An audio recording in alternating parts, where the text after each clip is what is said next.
Welcome back to the show, folks. This is the Wrap Up, your daily dose of pop culture and movie news, hosted by me, Mr. H Reviews. On today's show, George Clooney. He is returning to acting. Believe it or not, yes, he's not just going to be in your Nespresso adverts anymore. He's actually going to be in a film, and he's going to be directing it. So this is for a Netflix film, of all things, that gets Clooney back to acting. So we'll touch on that, because that is really interesting. He's one of Hollywood's most renowned stars. He's persevered through the years, so it's very, very interesting to see that he will be returning to a Netflix film, of all things. We'll also touch on James Gunn's sequel, reboot to Suicide Squad, The Suicide Squad, because that has a brief update. And then we'll wrap it up with, believe it or not, Flash Gordon news. Cue the awesome music, Flash RR. So yeah, we'll touch on all of that today, but if you want to skip right ahead to any of the topics that I have just mentioned, then you'll see timestamps down below in the description box and in a pinned comment. But let's get right into it. George Clooney to direct, star in Good Morning, Midnight for Netflix. Who'd have thought he'd be returning to a Netflix film? Of all things. I think the last film I saw him in was it Tomorrowland? I don't think he was in anything else after that. Crazy. Now, this book itself, I am not familiar with. But I know it is a sci-fi thriller, post-apocalyptic world. It's very isolated, from what I can tell. So, George Clooney has signed on to direct and star in a feature film adaptation of Lily Brooks's Dalton's novels, Good Morning Midnight. I said that terribly then. Now, this is again for Netflix. Screenplay will not be done by George Clooney. George Clooney's not having screenwriting credits for this film. That'll be done by Mark L. Smith, so that's interesting. I hazard a guess, the way this has turned out is that maybe this is a passion project for Clooney and he's approached Netflix, or Netflix approached him and said, have free reign, do whatever you want, and maybe this is what's happened. Outside of that, I can't really see why he would return to acting and directing for Netflix. So strange. But look, stranger things have happened.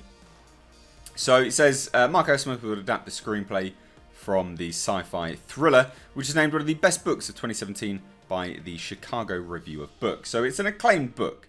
Now, it's a post-apocalyptic tale which follows the parallel stories. So it's telling Augustine, which will be who Clooney plays, and then it's set on a spacecraft, the Ether, as well. And they're both trying to communicate to one another. The spacecraft needs to return to Earth. He's in the Arctic.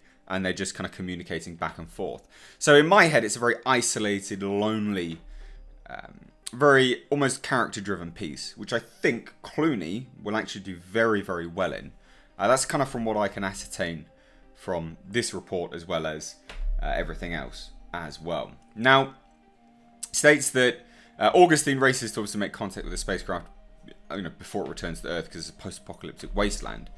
Now, Clooney and Smokehouse Pictures' Grant Heslov will produce, alongside Anonymous Content and Syndicate Entertainment, who sourced the material. So I really do think this might be a Clooney, do what you want job.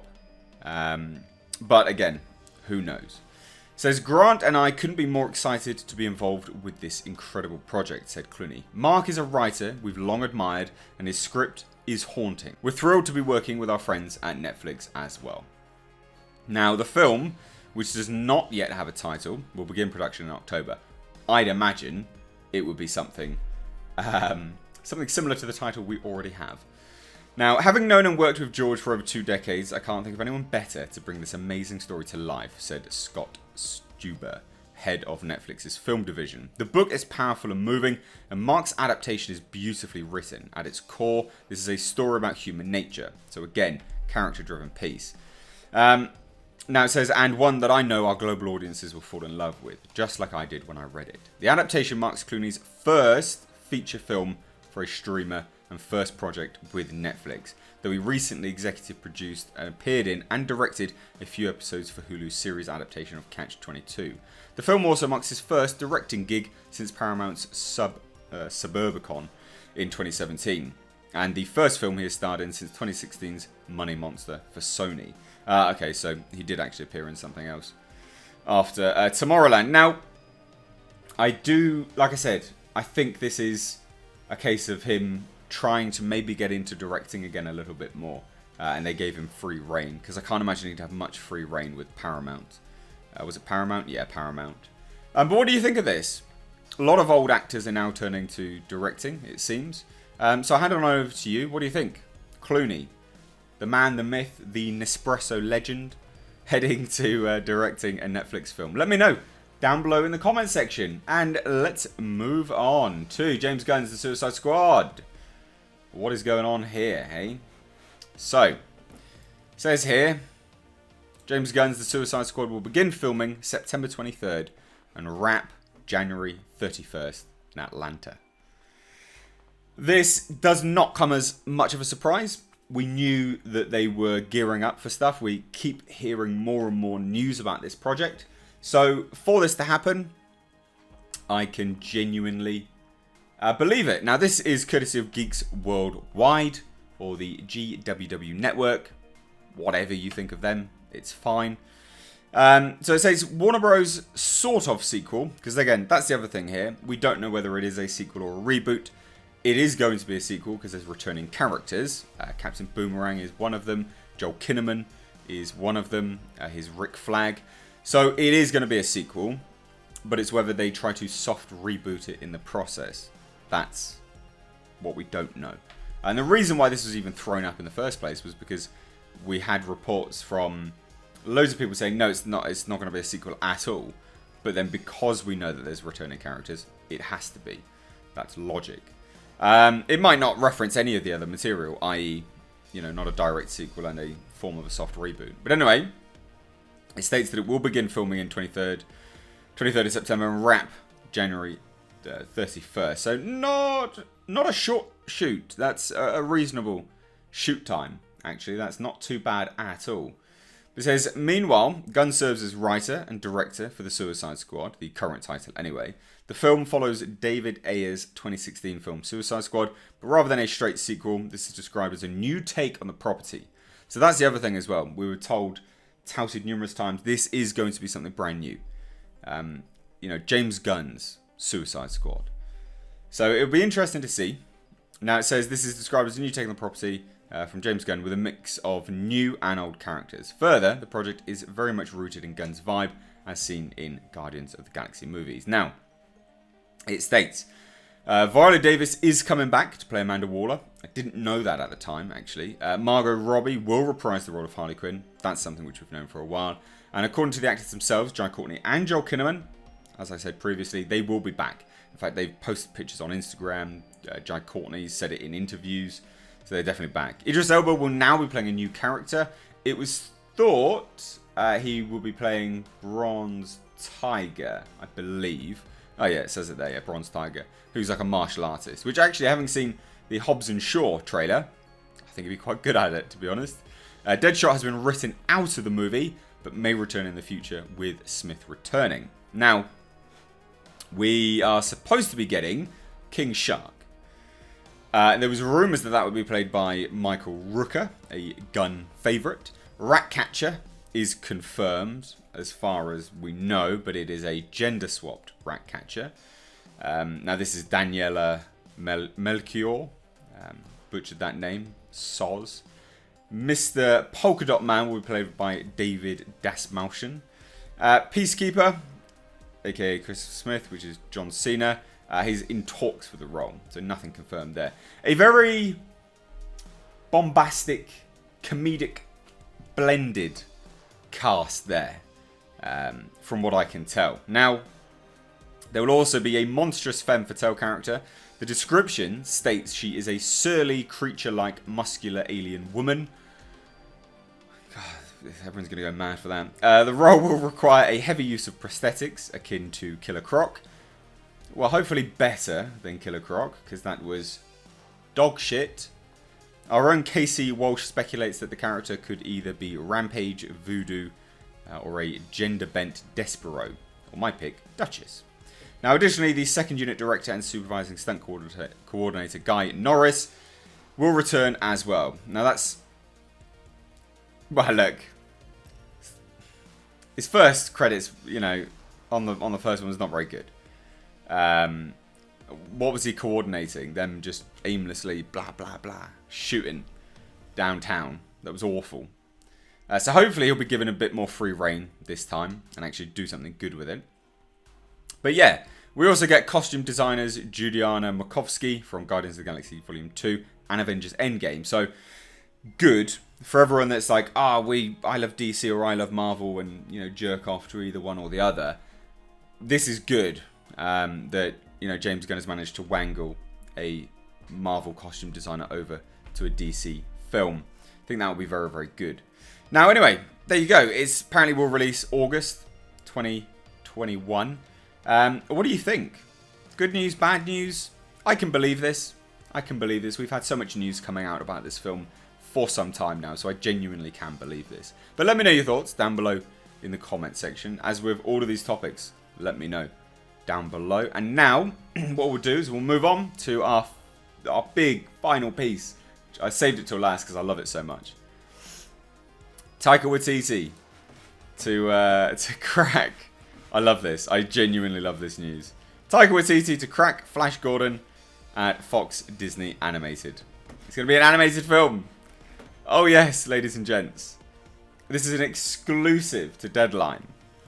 Fox and Disney, because obviously Disney now owns Fox, has attached Thor Ragnarok director Taika Waititi to crack Flash Gordon as an animated feature film, with John Davis producing. A feature film of Flash Gordon in animation. Now, is this anything to do with the Spider-Verse? I think so. We're getting a wave of animated movies now because Spider-Verse has proven that it is very successful. So I think it's to do with that. Now, I heard that the inventive filmmaker Taika Waititi has signed on to direct... Oh, hold on one second. Let me just get my mouse. I had heard that the inventive filmmaker Taika Waititi signed on to direct and write, but his camp indicates it's too early to gauge exactly what his role would be. This makes sense, because although he's there to crack Flash Gordon, he's also supposed to be working on Akira. And that's something which has long been in the works and is now ramping up for its live action debut. And also as well, Taika Waititi is still on board. I think he's executive producing What We Do in the Shadows. Is it in? Yeah, What We Do in the, I think it's What We Do in the Shadows as a TV series. So he's heavily involved in that. And that's proved very successful, very well received recently. So I've got no doubt in my mind that even though he may be on board to write it, he probably won't be on board to direct unless something falls through with Akira. That's what I think. Now, it says the director is in post on Jojo Rabbit, his scripted adaptation of the Christine Loomis novel, a satire in which a young boy in Hitler's army discovers that his mother is hiding a Jewish girl from the Nazis. Now, despite the ruthless nationalism in the air, the youth is torn, and one of the voices guiding him is his idiot imaginary friend, Adolf Hitler. My God, that's going to be hilarious. Now, it says that Waititi recently extricated himself from another animated film, Bubbles. This is a Netflix stop-motion project, even though the film went in a $20 million package after ferocious bidding during the 2017 Cannes market for a blacklist script by Isaac Adamson. Now, this, again, we're talking about scheduling, right? So the official reason for Waititi's withdrawal from Bubbles was scheduling, because he's still on board with Akira. So Flash Gordon has been in development for what seems like ages. True. Kingsman, Matthew Vaughn, and Overlord director Julius Avery are the most recent filmmakers to align with the project. But an animated film, this was not on the cards, is an intriguing way to tackle the iconic property that slipped into the cheesy category thanks to a 1980s film that starred Sam Jones and Max von Sydow, and had a memorable theme song and soundtrack by, of course, Queen.